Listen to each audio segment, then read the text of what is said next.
Alright guys, hey, I want to show you something. If you're a tired landlord, look, we're landlord ourselves. I want to explain to you something. You might be looking at this room right now and you see all this mess. We completely understand what you're going through.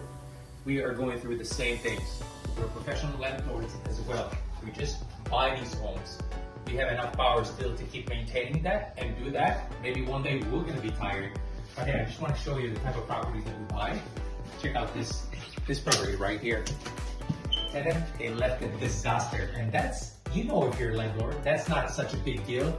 You're seeing that in every other turnarounds, but some of these things, this is what you're dealing with.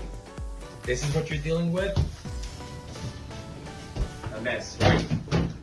We're gonna buy a property, promise you any condition, cash. We're gonna close 7 days, 30 days. Whoa, look at this. Come, check this out. Look at this mess. So if you're a tired landlord, if you want to sell your property, we understand you. We know what you're going through. Promise you. Give us a call.